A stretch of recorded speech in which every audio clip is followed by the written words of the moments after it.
내 집 마련은 많은 이들에게 꿈이자 안정된 삶의 상징으로 여겨집니다. 대다수는 자신의 집을 마련하는 순간부터 걱정이 줄어들 것이라 기대합니다. 그러나 집을 소유한다는 것이 모든 고민의 해결책이 되지는 않습니다. 집이라 해도 시간이 흐르며 노후화는 피할 수 없으며 이는 집주인에게 새로운 걱정거리를 안겨줍니다. 집의 노후화에 직면했을 때 많은 이들은 두 가지 선택지를 고민하게 됩니다. 현재의 집을 팔고 이사를 갈 것인가, 아니면 리모델링을 통해 집을 새롭게 만들 것인가. 노후화된 주택에 사는 이들은 대체로 더 크고 새로운 집에서의 삶을 꿈꾸며 재건축 혹은 리모델링을 고려합니다. 이중 리모델링은 재건축보다 진행이 용이한 편입니다. 재건축은 건물이 준공된 후 최소 30년이 지나야 가능하지만 리모델링은 준공 후 15년이 지나면 시행할 수 있습니다. 뿐만 아니라 사업 기간도 평균 5년으로 재건축 사업에 10년 이상 소요되는 기간에 비해 상대적으로 단축됩니다. 이는 사업 비용 절감으로도 이어집니다. 리모델링 사업은 안전진단에서 B등급 이하를 받으면 추진할 수 있어 재건축보다 진입장벽이 낮습니다. B등급은 수직 증축이 가능하며 C등급은 수평 증축과 별도 건물 증축까지 가능합니다. 안전진단 절차가 강화됨에 따라 리모델링에 대한 관심이 점점 높아지고 있습니다. 또한 리모델링으로 인한 추가 이익에 대해서는 세금이 부과되지 않아 재건축 시 논란이 되는 초과 이익 환수 등의 문제에서 자유롭습니다. 결과적으로 연식이 오래된 일기 신도시를 중심으로 리모델링 사업이 큰 주목을 받고 있습니다. 이는 주민들에게 더 나은 주거 환경을 제공하면서도 경제적 부담을 줄일 수 있는 효율적인 방법으로 인식되고 있습니다.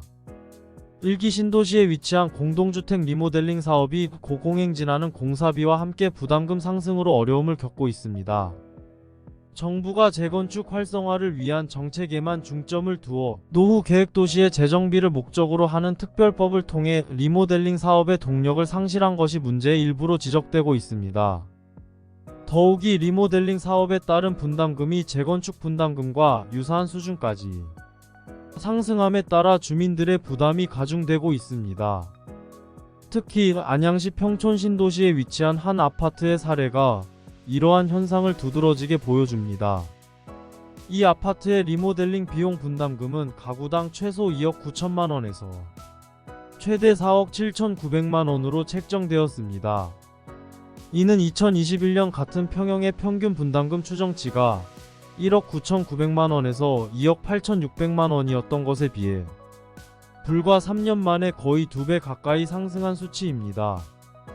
1991년 준공된 이 아파트는 일기 신도시인 평촌에서 2022년 처음으로 리모델링 사업을 허가받아 추진해온 단지로 용적률은 193%로 일반적인 아파트 단지와 비슷한 수준입니다. 그러나 사업의 경제성은 크게 기대하기 어렵습니다.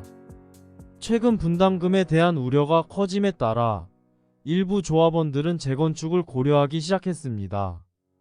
공사비 상승으로 인해 재건축에 드는 비용과 리모델링 사업의 분담금이 큰 차이가 없게 된 현실이 조합원들 사이에서 큰 논란이 되고 있습니다.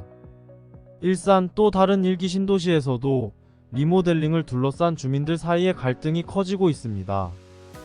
특히 한 리모델링 아파트 단지에서 분담금 문제가 뜨거운 감자로 부상했습니다. 이곳에서 전용 84제곱미터의 리모델링 비용은 대략 4억 2천만 원으로 책정되었으며 67제곱미터의 경우에도 3억 2천만 원이 넘는 것으로 알려졌습니다. 2022년에 시공사 선정까지 마무리된 이 아파트 단지는 예상치 못했던 높은 분담금 때문에 주민들 사이에서 리모델링을 진행해야 하는지 아니면 재건축을 선택해야 하는지에 대한 의견이 첨예하게 대립하고 있습니다. 재건축과 리모델링 사업에 개인 자금을 투입하는 것이 일반적이지만 과거 3년에서 4년 전까지만 해도 사람들은 이러한 상황을 상상조차 하지 못했습니다.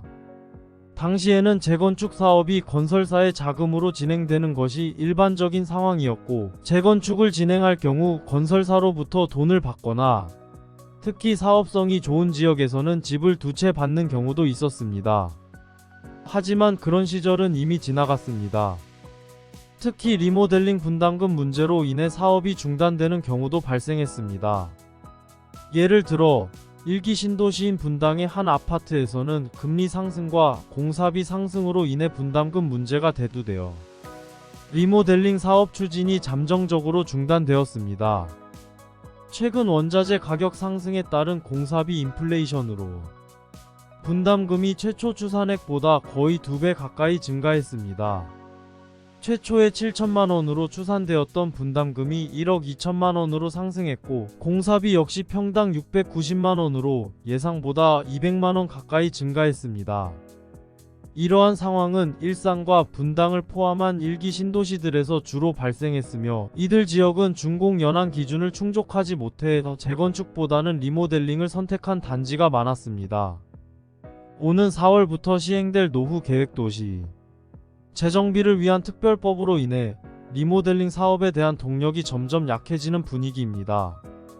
이 특별법의 주된 내용은 정부가 기존 용적률이 높은 아파트의 경우에도 리모델링 대신 재건축으로 방향을 선회할 수 있도록 관련 규제를 완화하는 것입니다. 분당, 과천, 평촌과 같이 땅값이 비싼 지역에서는 재건축을 진행할 경우 추가 가격 상승을 기대하며 새 아파트를 신규 분양할 수 있다는 기대감이 있습니다. 그러나 인기가 상대적으로 낮은 지역에서는 리모델링이나 재건축의 사업성이 떨어지는 경우가 많습니다. 집주인과 건설사 모두 불확실한 사업성 때문에 리모델링이나 재건축을 적극적으로 추진하기가 어렵습니다. 현재 부동산 시장의 분위기가 예전과 다르기 때문에 아무리 신축 아파트라 할지라도 비싼 가격에 분양한다면 미분양될 위험이 큽니다. 더욱이 리모델링의 경우 가구 수를 크게 늘릴 수 없어 신규 청약으로 인한 분양 수익도 제한적입니다. 여기에 공사비 상승으로 인해 분담금이 크게 늘어난 상황이므로 많은 사람들이 어떤 선택을 해야 할지 고민하고 있습니다. 주민들 사이에서는 리모델링과 재건축 중 어느 쪽을 선택할지에 대한 의견이 분분하지만 분담금이 너무 높아져서 해당 아파트를 팔고 다른 지역으로 이사 가려는 사람들도 있습니다.